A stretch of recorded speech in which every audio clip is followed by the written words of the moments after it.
भारत के छोटे छोटे गांवों में ना कई कहानियां छिपी होती हैं। कुछ ऐसी जो आज भी लोगों के रोंगटे खड़े कर देती हैं। आज हम बात करेंगे एक ऐसी ही कहानी की, मंजुलिका की। हाँ, मंजुलिका की कहानी। कहते हैं ये उन कहानियों में से है जो कभी खत्म ही नहीं होती। ऐसा लगता है मानो आज भी उस गांव की हवाओं में वो कहानी सांस ले रही हो। तो चलिए कहानी की शुरुआत करते हैं। ले चलते हैं एक ऐसे भूतहे गांव में जहां एक पुरानी सी जर्जर हवेली अपने अंदर न जाने कितना गहरा कितना काला राज दबाए खड़ी है। तो ये जगह है उत्तर प्रदेश में, बाराबंकी जिले के पास एक छोटा सा गांव है मुरिया। अब देखने में तो बड़ा शांत, बड़ा सीधा सादा सा गांव लगता है, पर कहते हैं ना, जितनी गहरी खामोशी उतना ही बड़ा तूफान उसके पीछे छिपा होता है।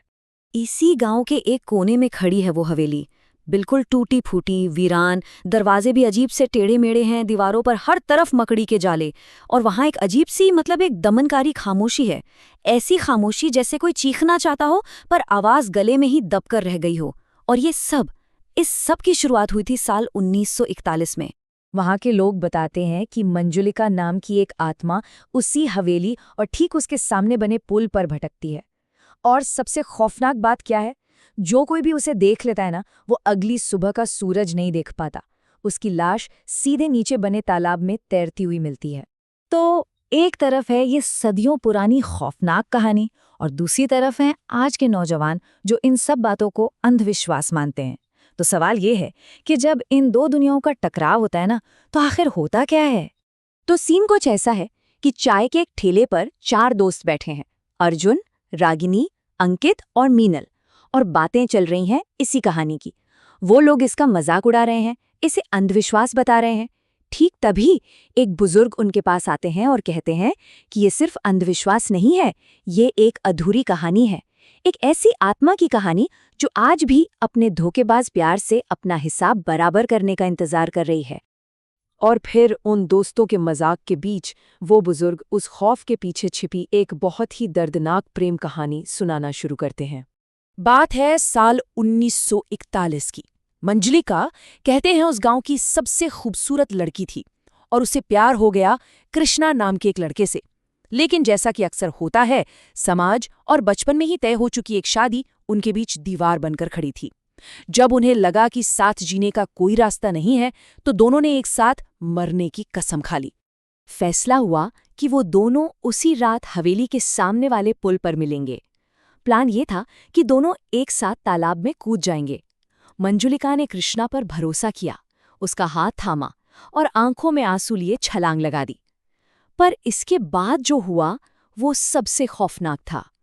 कृष्णा, वो वहीं पुल पर खड़ा रहा। ना वो कूदा, ना उसने मंजुलिका को रोका, बस चुपचाप उसे अपनी आंखों के सामने मरते हुए देखता रहा। और धोखा सिर्फ इतना ही नहीं था। मंजुलिका के पानी में डूब जाने के ठीक बाद कृष्णा के मुंह से जो निकला, वो सुनकर किसी की भी रूह कांप जाए। उसने कहा, चलो, जान छूटी, बहुत परेशान कर रही थी। लेकिन कृष्णा को लगा होगा कि कहानी खत्म हो गई, पर ऐसा था नहीं। ठीक 2 दिन बाद कृष्णा की लाश भी उसी तालाब में तैरते हुई मिली। लोग कहते हैं मंजुलिका की आत्मा अपना पहला बदला लेने के लिए लौट आई थी। अब ये पूरी कहानी सुनकर वो चारों दोस्त हैरान तो हुए, पर डरे बिल्कुल नहीं, बल्कि उन्होंने इस पूरी दर्दनाक कहानी को ना एक एंटरटेनमेंट की तरह ले लिया। उनकी बातें शुरू हो गईं, सब इसकी तुलना फिल्मों से करने लगे। कोई कह रहा था, अरे ये मूवी बनती तो first day first show hit होती। तो कोई कह रहा था कि ये तो जैसे द कॉन्ज्यूरिंग और डीडीएलजे का बच्चा हो। और फिर अंकित बोला, चलो यार, मंजुलिका से मिलते हैं, उसके साथ एक रील बनाऊंगा, पक्का वायरल होगी। ये सब मजाक मस्ती सुनकर उस बुजुर्ग ने उन्हें बहुत सख्ती से टोका। उन्होंने चेतावनी दी, उस हवेली के अंदर जाने का सोचना भी मत। आज तक जो भी वहां गया है ना, वो कभी लौट के नहीं आया। और बस इतना ही नहीं, वहां से जाते जाते उन बुजुर्ग ने एक आखिरी बात कही, एक ऐसी बात जो शायद उनकी सारी हंसी पर भारी पड़ने वाली थी। उन्होंने कहा, याद रखना, जब डर मजाक बनता है तो सबसे पहले हंसी ही गायब होती है, पर जोश में होश कहाँ होता है। उन चारों पर इस चेतावनी का कोई असर नहीं हुआ। उन्होंने इस बात को भी मजाक में उड़ा दिया और अपनी अपनी बाइक्स स्टार्ट कर ली। वक्त था आधी रात का, चारों तरफ घना अंधेरा और आसमान में चांद भी बादलों के पीछे जाकर छिप गया था।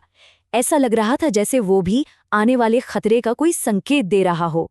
और उसी अंधेरी सुनसान सड़क पर 2 बाइकें तेजी से उस हवेली की तरफ बढ़ रही थीं। हंसी मजाक के शोर में वो उस बुजुर्ग की चेतावनी को शायद पूरी तरह से भुला चुके थे। वो लोग हवेली तक पहुंचे जरूर, लेकिन असली सवाल तो ये है कि क्या वो वहां से कभी वापस लौट पाए। उस रात उन 4 दोस्तों के साथ आखिर हुआ क्या? इस सवाल का जवाब शायद हमेशा के लिए मंजुलिका की कहानी की तरह ही एक अधूरी कहानी बनकर रह गया है।